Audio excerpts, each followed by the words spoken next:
All right. Hello, guys. How are you?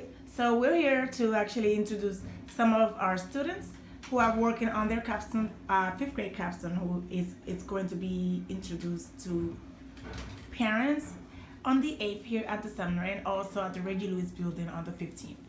Please. My name is Shawn, and I'm doing violence. My name is Yexiel, and I'm doing violence too. This is Beverly. Okay, my name is Beverly Byron, and I was a probation officer, an assistant chief probation officer at Suffolk Juvenile Court for 34 years. And I retired or changed location, so to speak, almost 4 years ago. Okay. So, do you have any questions for Beverly? Yeah, what inspired you to do this work? Well, the thing that inspired me to do the kind of work that I did in probation was because I wanted to help families and to help children to make better decisions and young people to make better decisions so that the negative decisions or the bad decisions they made would not stop them from going on in life and being positive people to contribute in a positive way to society. Good. Sean, do you have another question? Yes. What challenges have you faced? Many of the challenges were that sometimes you go in prepared to do one thing or you thought your day would look one way, but because of the nature of working with people and young people who were sometimes making inappropriate decisions that would bring them to court, you could never really plan your day, and it very rarely went as you planned. One of the other challenges was in terms of resources that were available to help some of the young people. They weren't as prevalent, or there weren't as many resources available to help with different programs and counseling and things like that, and big brother, big sister programs. So many of the things that we wanted to refer young people to had a long waiting list. So I think that was one of the biggest challenges that we had. And what's your name? My name is Hades, and my project is about Black Lives Matter. Do you have a question for Miss Beverly? Yes. What is the mission of your organization? The mission of the juvenile court was to try and help young people who were for some reason on the wrong track to get back on the right track and make better decisions. And the way that we did that was that sometimes they would have to be placed on probation or assigned to a probation officer who would try to help them to see the mistakes that they made and to try and correct them and to make better decisions so that they could do well in life.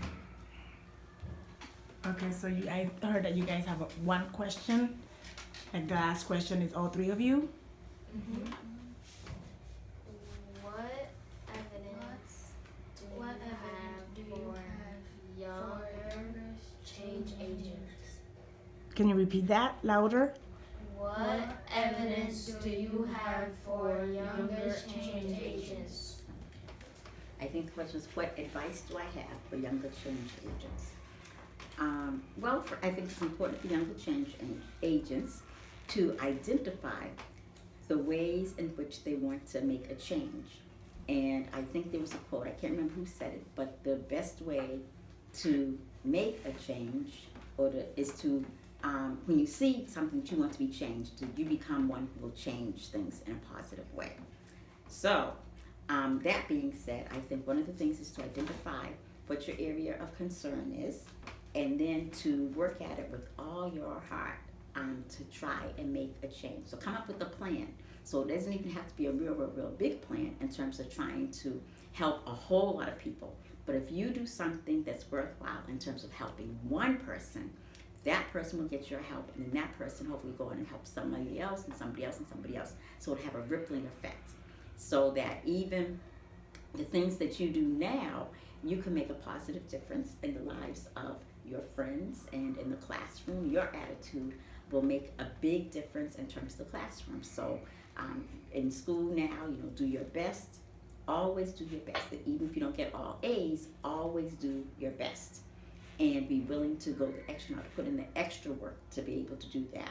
And to have a good attitude about life, and to always remember that you are precious and that you can make a contribution to society in a positive way, even though you think, that you're young and that you're maybe only 9 or 10 or 11 years old, you still have an impact because your behavior affects other people as well. And just like when you make bad decisions, that affects not just you, it affects your parents, it affects your siblings, it affects your school, it affects your family. If you go to church, it affects your church, all of those kinds of things. And so it's important that just as those consequences of bad decisions, the consequences of good decisions also affect people in a positive way around you. So what I hear Miss Beverly say is that we can make a difference, right? Can you repeat that?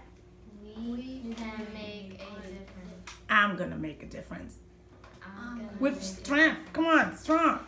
I'm I'm gonna make a difference. Thank you.